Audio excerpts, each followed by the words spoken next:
Hi hello ನಮಸ್ಕಾರ. ನೀವು ನೋಡ್ತಾ ಇದ್ದೀರಾ ಅಪ್ಡೇಟ್ ಗುರು ಯೂಟ್ಯೂಬ್ ಚಾನಲ್ಗೆ ಸ್ವಾಗತ. ಸೊ ಎಲ್ಲರೂ ಹೇಗಿದ್ದೀರಾ? ಚೆನ್ನಾಗಿದ್ದೀರಾ ಅಂತ ಅಂದ್ಕೊಂಡಿದ್ದೀನಿ. ನಾನಂತೂ ಸೂಪರ್ ಆಗಿದ್ದೀನಿ. ಸೊ ನಾನಿವತ್ತು ಒಂದು ಪೌರಾಣಿಕವಾದಂತಹ ಒಂದು ಸ್ಥಳಕ್ಕೆ ನಾನು ಭೇಟಿ ನೀಡ್ತಾ ಇದ್ದೀನಿ. ಅದು ಸೀತ ಭೈರವೇಶ್ವರ ಬೆಟ್ಟ, ಅಲಿಯಾಸ್ ಸೀತಿ ಬೆಟ್ಟ ಅಂತ ಕರೀತಾರೆ ಎಲ್ಲರೂ. ಸೊ ಆ ಪ್ರದೇಶಕ್ಕೆ ನಾನು ಬಂದಿದ್ದೀನಿ. ಈ ಒಂದು ಬೆಟ್ಟದ ವಿಶೇಷತೆ ಏನು ಮತ್ತು ಇಲ್ಲಿ ಯಾವ ದೇವರು ನೆಲೆಸಿದ್ದಾರೆ ಪ್ರತಿಯೊಂದನ್ನು ಈ ವಿಡಿಯೋ ಮುಖಾಂತರ ನಿಮಗೆ ತಿಳಿಸುವಂಥ ಪ್ರಯತ್ನ ಮಾಡ್ತೀನಿ. ದಯವಿಟ್ಟು ಕೊನೆಯ ತನಕ ವಿಡಿಯೋನ ನೋಡಿ, ಸ್ಕಿಪ್ ಮಾಡದೆ ನೋಡಿ.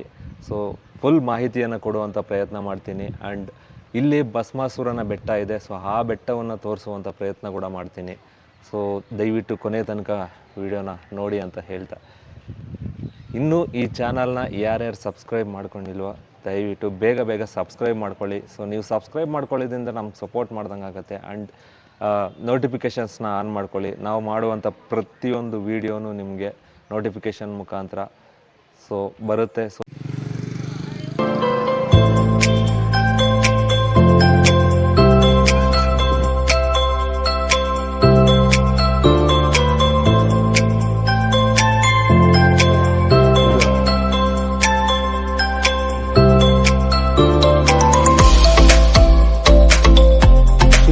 ಪ್ರದೇಶಕ್ಕೆ ಸೀತೆ ಅಂತ ಕರೀತಾರೆ. ಸೀತೆ ಅಂದರೆ ಸತಿಪತಿ ಅಂತ ಹೆಸರು. ಸೊ ಶಿವ ಪರಮಾತ್ಮರು ಈ ಬೆಟ್ಟದ ಮೇಲೆ ನೆಲೆಸಿದ್ರು ಅನ್ನೋದಕ್ಕೆ ಇಲ್ಲಿ ಸೀತಿ ಅಂತ ಕರೀತಾರೆ. ಈ ಬೆಟ್ಟದ ಮೇಲೆ ಸೀತ ಭೈರವೇಶ್ವರ ಮತ್ತು ಬತೇಶ್ವರ ಎಂಬ ಇಬ್ಬರು ದೇವರುಗಳು ಈ ಬೆಟ್ಟದ ಮೇಲೆ ನೆಲೆಸಿದ್ದಾರೆ. ಸೊ ಆ ದೇವಸ್ಥಾನಗಳ ಅದರ ಒಂದು ಇತಿಹಾಸ ತಿಳಿಯೋದಾದರೆ ಸೊ ಪ್ರತಿಯೊಂದನ್ನು ತಿಳಿಸ್ಕೊಡ್ತೀನಿ. ಬನ್ನಿ, ಇಷ್ಟು ಮೇಲೆ ಬಂದಿದ್ದೀವಿ. ಇಲ್ಲೊಂದು ದೇವಸ್ಥಾನ ಐತೆ, ಹೆಂಗಿದೆ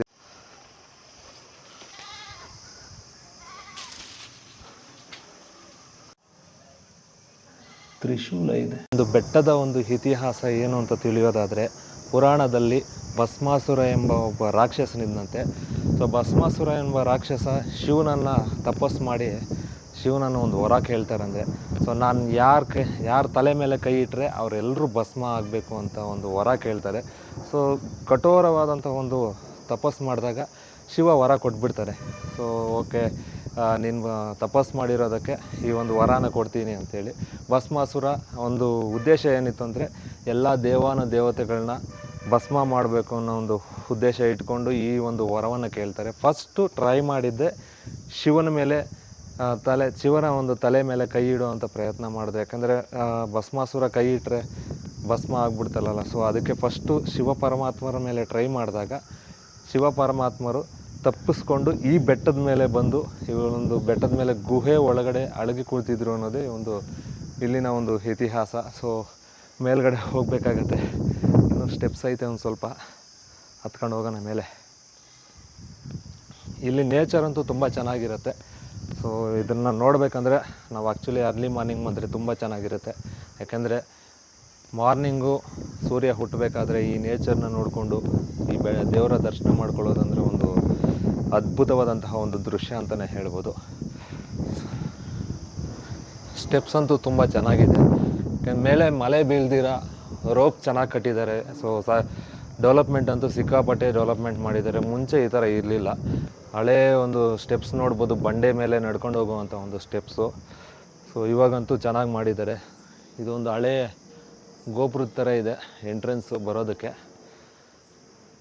ಆರಾಮಾಗಿ ನಡ್ಕೊಂಡು ಹೋಗ್ಬೋದು. ನೀವು ಬೇಕಾದರೆ ವೆಹಿಕಲ್ಸ್ ಏನಾದರೂ ತಂದಿದ್ರೆ ವೆಹಿಕಲ್ಸ್ ಮುಖಾಂತರನೂ ಬರ್ಬೋದು. ಆ ಕಡೆ ಒಂದು ವೆಹಿಕಲ್ಸ್ ರಸ್ತೆನೇ ಮಾಡಿದ್ದಾರೆ ಬೆಟ್ಟದ ಮೇಲೆ ಹೋಗೋದಕ್ಕೆ. ನಡ್ಕೊಂಬರೋರು ಈ ಥರ ಸ್ಟೆಪ್ಸ್ ಮುಖಾಂತರ ಬರ್ಬೋದು.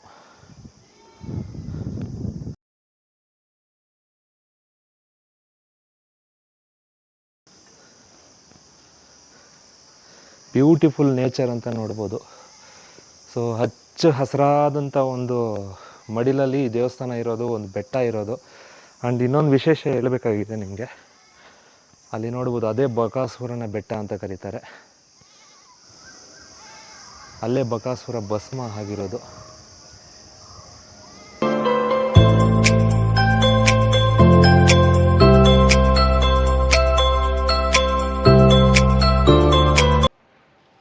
ಸೊ ಇವಾಗ ಶಿವ ಭಸ್ಮಾಸುರನಿಗೆ ವರ ಕೊಡ್ತಾರೆ. ಶಿವ ಬಂದ್ಬಿಟ್ಟು ಈ ಬೆಟ್ಟದ ಮೇಲೆ ಅಡಿಗೆ ಕೂತ್ಕೊತಾರೆ ಒಂದು ಗುಹೆಯಲ್ಲಿ. ಮುಂದೇನಾಯಿತು ಅಂತ ಹೇಳೋದಾದರೆ, ಭಸ್ಮಾಸುರ ಶಿವನ ತಲೆ ಮೇಲೆ ಕೈ ಇಡಕ್ಕೆ ಹೋದಾಗ ಇಲ್ಲಿ ಬಂದು ಅಡಿಗೆ ಕೂತ್ಕೊತಾರೆ. ಸೊ ಆವಾಗ ಶಿವನಿಗೆ ಏನು ಮಾಡಬೇಕು ಅಂತ ಗೊತ್ತಾಗಿಲ್ಲ, ಹೋಗಿ ಗುಹೆಯಲ್ಲಿ ಕೂತ್ಕೊಂಡ್ಬಿಡ್ತಾರೆ. ಮತ್ತು ಬ್ರಹ್ಮ ಮತ್ತು ವಿಷ್ಣು ಇಬ್ಬರೂ ಸೇರಿ ಶಿವನನ್ನು ರಕ್ಷಣೆ ಮಾಡಬೇಕು ಅಂದರೆ, ಯಾಕೆಂದರೆ ಶಿವ ಇಲ್ಲ ಅಂದರೆ ಈ ಸೃಷ್ಟಿಯಲ್ಲಿ ಏನೂ ನಡೆಯೋದಿಲ್ಲ ಅಂತ ಗೊತ್ತು. ಸೊ ಅದರಿಂದ ಶಿವನನ್ನು ಕಾಪಾಡಬೇಕು ಅಂತ ಹೇಳಿಬಿಟ್ಟು ಮಹಾವಿಷ್ಣು ಒಂದು ಮೋಹಿನಿ ಅವತಾರ, ಅಂದರೆ ಒಂದು ಸುಂದರವಾದಂಥ ಒಂದು ಹೆಣ್ಣಿನ ಅವತಾರವನ್ನು ತಾಳಿ ಭಸ್ಮಾಸುರನ ಮುಂದೆ ಬಂದು ನಿಲ್ತಾರೆ.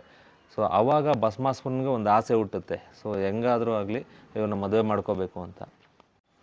ಮದುವೆ ಮಾಡ್ಕೊತೀನಿ ಅಂತ ಕೇಳಿದಾಗ ಮೋಹಿನಿ ಅಂದರೆ ಮಹಾವಿಷ್ಣು ಅವತಾರ, ಹೆಣ್ಣಿನ ಅವತಾರ ತಾಳಿರ್ತಾರಲ್ಲ, ಸೊ ಅವರು ಒಂದು ಒಪ್ಪಂದ ಮಾಡ್ಕೊತಾರೆ.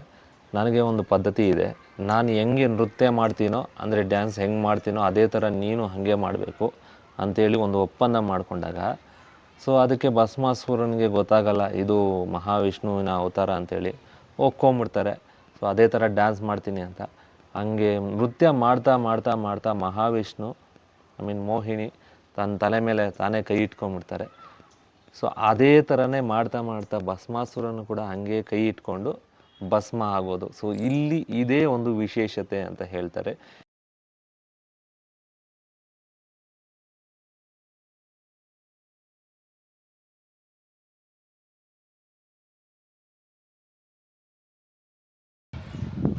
ಬೆಟ್ಟ ಹತ್ಕೊಂಡು ಮೇಲೆ ಬಂದಿದ್ದೀನಿ. ಸೊ ದೇವಸ್ಥಾನದ ಮುಂಭಾಗಕ್ಕೆ ಬಂದಿದ್ದೀನಿ, ನೋಡ್ಬೋದು ನನ್ನ ಹಿಂದ್ಗಡೆ ದೇವಸ್ಥಾನ. ಸೊ ಇಲ್ಲೇ ಎಂಟ್ರೆನ್ಸ್ ಇರೋದು. ಬನ್ನಿ ಒಳಗಡೆ ಹೋಗೋಣ, ದೇವಸ್ಥಾನದ ಒಳಗಡೆ. ಆ್ಯಕ್ಚುಲಿ ಒಳಗಡೆ ವಿಡಿಯೋ ಮಾಡೋದಕ್ಕೆ ಬಿಡೋದಿಲ್ಲ, ಬಟ್ ಆದರೂ ಟ್ರೈ ಮಾಡ್ತೀನಿ.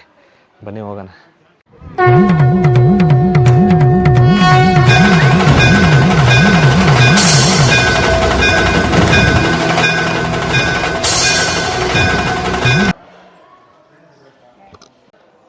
ಇದು ಬರೋ ದಾರಿ, ಸೊ ಆ ಕಡೆ ಹೋಗೋ ದಾರಿ.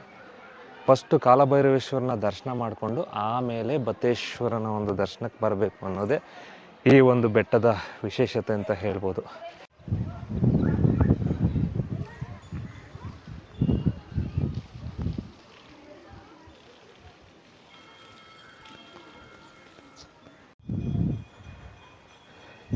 ಬೆಟ್ಟದ ಮೇಲೆ ನೀರಿನ ವ್ಯವಸ್ಥೆ ಕೂಡ ಚೆನ್ನಾಗಿ ಮಾಡಿದ್ದಾರೆ. ಕಾಲು ತೊಳ್ಕೊಂಡು ದೇವರ ದರ್ಶನ ಮಾಡೋಣ ಹೋಗಿ.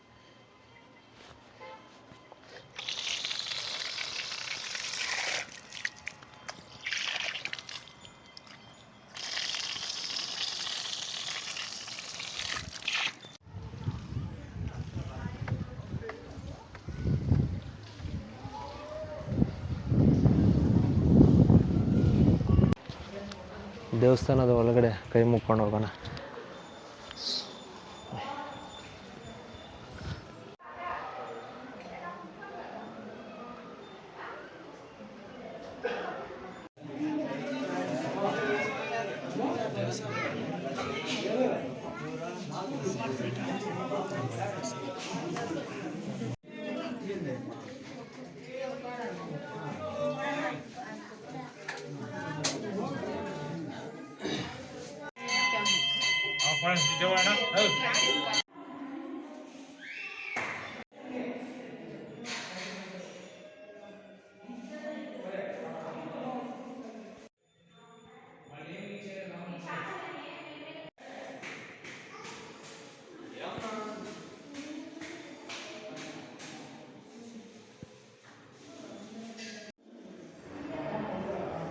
ಇದೇ ಗುಹೆಯಲ್ಲಿ ಶಿವ ಬಚ್ಚಿಟ್ಕೊಂಡಿದ್ದು ಭಸ್ಮಾಸುರನಿಗೆ ಎದುರ್ಕೊಂಡು.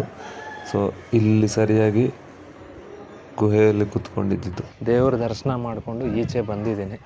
ಸೊ ಇಲ್ಲೊಂದು ಸ್ವಲ್ಪ ವ್ಯೂ ಇದೆ, ಮೇಲ್ಗಡೆ ಹೋಗಿ ನೋಡೋಣ ಹಿಂದ್ಗಡೆ ಹೆಂಗಿದೆ ಅಂತ ಗೊತ್ತಾಗುತ್ತೆ ನೋಡಿ.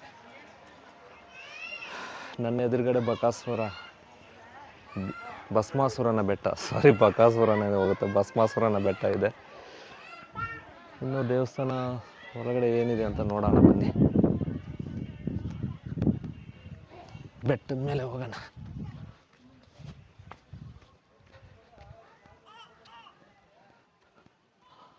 ಓಹೋ, ಇಲ್ಲಿಂದ ದೇವಸ್ಥಾನದ ಮೇಲೆ ಜಾಗ ಇದೆ.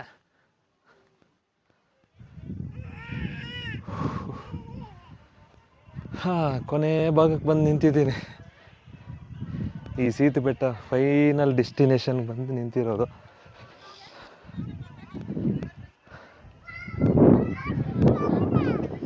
ದೇವಸ್ಥಾನ ಅಂತೂ ಸಿಕ್ಕಾಪಟ್ಟೆ ಡೆವಲಪ್ಮೆಂಟ್ ಮಾಡಿದ್ದಾರೆ. ಇಲ್ಲಿ ನೋಡ್ಬೋದು ನಾಗರ ದೇವಸ್ಥಾನಗಳಿದೆ, ಹಿಂದ್ಗಡೆ ಪೂಜೆ ಮಾಡ್ತಾ ಇದ್ದಾರೆ ನಾಗರ ದೇವಸ್ಥಾನಗಳಿಗೆ.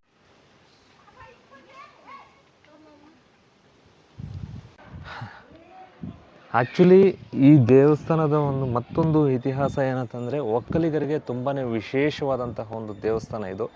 ಏನಕ್ಕೆ ಅಂತ ಹೇಳೋದಾದರೆ, ಆಗಲೇ ಹೇಳಿದ್ನಲ್ಲ, ಶಿವ ಭಸ್ಮಾಸುರನಿಗೆ ವರ ಕೊಟ್ಟಾಗ ಭಸ್ಮಾಸುರ ಓಡಿಸ್ಕೊಂಬರ್ತಾನೆ ಶಿವನ ತಲೆ ಮೇಲೆ ಕೈ ಇಡೋದಕ್ಕೆ ಅಂತ ಈ ಬೆಟ್ಟದ ಮೇಲೆ ಅವಿದು ಕುಂತ್ಕೊಂಡಾಗ.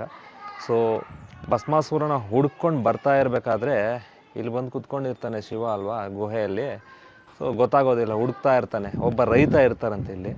ಸೊ ಆ ರೈತನನ್ನು ಕೇಳ್ತಾರೆ, ಇಲ್ಲಿ ಒಬ್ಬ ಅರ್ಚಕರ ವೇಷದಲ್ಲಿ ಬರ್ತಾರೆ ಒಬ್ಬರು, ಎಲ್ಲೂ ಹೋದ್ರು ಅಂತ ಕೇಳ್ತಾರೆ. ಸೊ ಆವಾಗ ರೈತ ಹೆಬ್ಬೆರಳಲ್ಲಿ ಈ ಬೆಟ್ಟದ ಕಡೆ ತೋರಿಸ್ತಾರಂತೆ, ಈ ಬೆಟ್ಟದ ಮೇಲೆ ಹೋಗಿದ್ದಾರೆ ಅಂತ. ಅದಕ್ಕೆ ಶಿವನಿಗೆ ಕೋಪ ಬಂದು ಆ ರೈತನಿಗೆ ಒಂದು ಶಾಪ ಕೊಡ್ತಾರೆ, ನಿನ್ನ ಬೆರಳು ಕತ್ತರಿಸಿ ಹೋಗಲಿ ಅನ್ನೋ ಒಂದು ಶಾಪ ಕೊಡೋದ್ಮೇಲೆ ಸೊ ಏನು ಮಾಡೋದು ಪಾಪ ರೈತನಿಗೆ ಗೊತ್ತಿಲ್ಲ ಇಲ್ಲಿ ಇರೋದು ಶಿವ ಪರಮಾತ್ಮರು ಅಂತ. ಬಟ್ ರೈತ ಹೋಗಿ ಶಿವನ ಹತ್ರ ಬೇಡ್ಕೊತಾನೆ, ಸೊ ನಾನು ಮಾಡಿದ್ದು ತಪ್ಪಾಯಿತು, ದಯವಿಟ್ಟು ಕ್ಷಮಿಸು ಅಂತ. ಶಿವ ಆಲ್ರೆಡಿ ಶಾಪ ಕೊಟ್ಟಿರೋದ್ರಿಂದ ಸೊ ಅದನ್ನು ವಾಪಸ್ ತಗೊಳಕ್ಕಾಗೋದಿಲ್ಲ.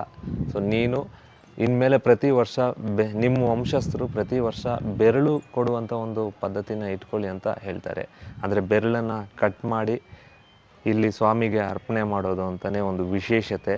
ಫಸ್ಟು ಕಾಲಭೈರವೇಶ್ವರನಿಗೆ ಪೂಜೆ ಮಾಡಿ ಅದಾದಮೇಲೆ ನನ್ನ ಒಂದು ದರ್ಶನ ಮಾಡಿದ್ರೆ ನಿನ್ನ ಒಂದು ಶಾಪ ಮೋಕ್ಷ ಆಗುತ್ತೆ ಅನ್ನೋ ಒಂದು ಪದ್ಧತಿನ ಇಲ್ಲಿ ಅಳವಡಿಸಿದ್ರು. ಅದೇ ಪ್ರಕಾರ ಕಾಲಾನುಕ್ರಮೇಣವಾಗಿ ಇಲ್ಲಿ ಬೆರಳು ದೇವರುಗಳು ಅಂತ ನಡೀತಾರೆ. ಒಕ್ಕಲಿಗರು ಸಾಮಾನ್ಯವಾಗಿ ಎಲ್ಲ ಒಕ್ಕಲಿಗರು ಮಾಡುವಂಥ ಒಂದು ಪದ್ಧತಿ ಇದು. ದೇವರುಗಳು, ಬಂಡಿ ದೇವರುಗಳು, ಬೆರಳು ದೇವರುಗಳು, ಮಕ್ಕಳ ದೇವರುಗಳು. ಸೊ ಇಲ್ಲಿಂದನೇ ಈ ಒಂದು ದೇವರುಗಳು ಅನ್ನೋ ಒಂದು ಪದ್ಧತಿ ಅನ್ನೋದು ಪ್ರಾರಂಭ ಆಗಿರೋದು. ಬಟ್ ಏನಾಯಿತು ಅಂದರೆ ಕಾಲಾನುಕ್ರಮೇಣ ಕೆಂಪೇಗೌಡರ ಕಾಲದಲ್ಲಿ ಈ ಒಂದು ಪದ್ಧತಿನ ಬದಲಾವಣೆ ಮಾಡ್ತಾರೆ. ಏನಕ್ಕೆ ಅಂದರೆ ಅಂಗವಿಕಲರು ಪೂಜೆ ಮಾಡೋದಕ್ಕೆ ಸೊ ಅರ್ಹರಲ್ಲ ಒಂದು ಪುರಾಣದಲ್ಲಿ ಕೆಂಪೇಗೌಡರು ನೋಡ್ತಾರೆ. ಸೊ ಅದನ್ನು ತಿಳ್ಕೊಂಡು ಇಲ್ಲಿನ ಒಂದು ಪದ್ಧತಿನ ಚೇಂಜ್ ಮಾಡಬೇಕು ಅಂತೇಳಿ ಬೆರಳು ಕತ್ತರಿ ಮಾಡೋದ್ರ ಬದಲು ಬೆರಳಿಗೆ ಹೂವನ್ನು ಸುತ್ತಕೊಂಡು ಸ್ವಾಮಿಗೆ ಮುಡಿಪನ್ನಾಗಿ ಇಡೋದೇ ಒಂದು ವಿಶೇಷವಾಗಿ ಇಲ್ಲಿ ಆಚರಣೆಗೆ ತರ್ತಾರೆ. ಸೊ ಆವತ್ತಿಂದ ಪ್ರತಿ ಒಕ್ಕಲಿಗರು ಇಲ್ಲಿ ಬಂದು ಬೆರಳಿಗೆ ಹೂವನ್ನು ಸುತ್ತಕೊಂಡು ಈ ಸ್ವಾಮಿಗೆ ಪೂಜೆಯನ್ನು ಸಲ್ಲಿಸೋದು. ಫಸ್ಟು ಕಾಲಭೈರವೇಶ್ವರನಿಗೆ ಪೂಜೆ ಆದಮೇಲೆ ಮತ್ತೆ ಪತೇಶ್ವರ ಅಂದರೆ ಶಿವನಿಗೆ ಒಂದು ಪೂಜೆ ಮಾಡೋದು ಇಲ್ಲೊಂದು ಒಂದು ವಿಶೇಷತೆ ಅಂತ. ಬಟ್ ಇದೆಲ್ಲ ಆದರೆ ಓಕೆ, ಇಲ್ಲಿ ಕಾಲಭೈರವೇಶ್ವರನ ಒಂದು ಜನ್ಮ ಹೇಗಾಯಿತು ಅಂದರೆ ಕಾಲಭೈರವೇಶ್ವರ ದೇವಸ್ಥಾನ ಹೆಂಗೆ ಬಂತು ಅಂತ ಹೇಳೋದಾದರೆ, ಈ ಜಾಗನ ಹರಿಹರ ಸಂಗಮ ಅಂತಲೂ ಕರೀತಾರೆ. ಯಾಕೆಂದರೆ ಶಿವ ಮತ್ತು ಮಹಾವಿಷ್ಣು ನೆಲೆಸಿರುವಂತಹ ಜಾಗನ ಅಂತ ಒಂದು ಸ್ಪೆಷಲ್ ಆಗಿರುತ್ತೆ. ಯಾಕೆಂದರೆ ಶಿವ ಅಳಗಿ ಗುಹೆ ಒಳಗಡೆ ಕೂತ್ಕೊಂಡಾಗ ಮಹಾವಿಷ್ಣು ಮೋಹಿನಿ ಅವತಾರವನ್ನು ತಾಳಿ ಭಸ್ಮಾಸುರನ ಸಂಹಾರ ಮಾಡಿದ್ಮೇಲೆ ಶಿವನು ಆ ಮೋಹಿನಿಯನ್ನು ಮೆಚ್ಚಿಕೊಂಡು ಸೊ ಒಂದು ಪ್ರೀತಿಯಿಂದ ಅಪ್ಪುಗೆಯನ್ನು ಕೊಡ್ತಾರೆ. ಸೊ ಆವಾಗ ಜನ್ಮ ಆಗಿರೋದೇ ಈ ಕಾಲಭೈರವೇಶ್ವರನ ಜನ್ಮ. ಸೊ ಈ ಕಾಲಭೈರವೇಶ್ವರ ಇವತ್ತಿಗೂ ಸುಮಾರು ಒಕ್ಕಲಿಗರ ಒಂದು ಮನೆ ದೇವರಾಗಿ ನೆನೆ ನಿಂತಿದ್ದಾರೆ ಇಲ್ಲಿ. ತುದಿ ಭಾಗಕ್ಕೆ ಬರೋದಾದರೆ ಮೇಲೆ ಬಂದಿದ್ದೀನಿ, ಇನ್ನು ಮೇಲೆ ಹೋಗ್ಬೋದು. ಅಷ್ಟೊಂದು ಎನರ್ಜಿ ಅಂತೂ ಇಲ್ಲ. ಇಲ್ಲಿಂದ ತುಂಬ ವ್ಯೂ ಸಖತ್ತಾಗಿರುತ್ತೆ ನೋಡೋದಕ್ಕೆ. ಆ್ಯಂಡ್ ಹಿಂದ್ಗಡೆ ನೋಡ್ಬೋದು ಭಸ್ಮಾಸುರನ ಬೆಟ್ಟ. ಅಲ್ಲೇ ಭಸ್ಮಾಸುರ ತಲೆ ಮೇಲೆ ಕೈ ಇಟ್ಕೊಂಡು ಭಸ್ಮ ಆಗಿರುವಂತಹದ್ದು. ಸೊ ಆ ಬೆಟ್ಟ, ಅದ್ರ ಮೇಲೆ ಹೋಗೋಕ್ಕಾಗಲ್ಲ, ಹೋಗ್ಬೋದು ಬಟ್ ಸ್ವಲ್ಪ ಕಷ್ಟ ಇರುತ್ತೆ. ಇಲ್ಲಿಂದ ಇಡೀ ಊರೇನು ಇಡೀ ಪ್ರಪಂಚನೇ ಕಾಣಿಸೋ ಥರ ಇದೆ. ಬಟ್ ಕಾಣಿಸಲ್ಲ, ಆದ್ರೂ ಹಂಗೆ ಹೇಳ್ತಾರಲ್ವ, ಸರೌಂಡಿಂಗ್ಸ್ ಒಂದು 10-20 ಕಿಲೋಮೀಟ್ರ್ವರೆಗೂ ನೋಡ್ಬೋದು ಇಲ್ಲಿಂದ ನಿಂತ್ಕೊಂಡು. ಇನ್ನು ಮೇಲ್ಗಡೆ ಆದರೆ ಲೈಟಿಂಗ್ಸ್ ಹಾಕಿದ್ದಾರೆ, ಅಲ್ಲಿ ಓಂಕಾರದ ಲೈಟಿಂಗ್ಸ್ ಕಾಣಿಸ್ತಾ ಇರ್ಬೋದು. ಬಟ್ ಇವಾಗ ಕಾಣಿಸಲ್ಲ, ನೈಟಲ್ಲಿ ಕಾಣಿಸುತ್ತೆ.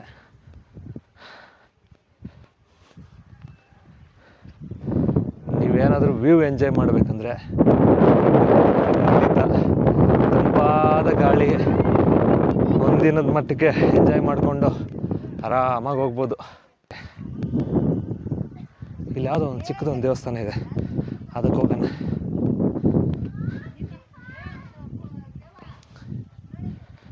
ನೋಡ್ಬೋದು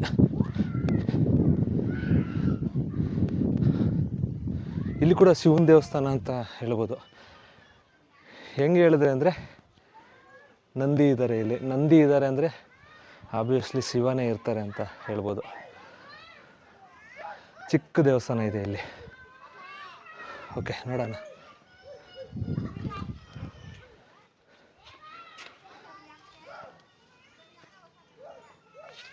ಎಸ್, ಶಿವನ ದೇವರೇ ಇರೋದು.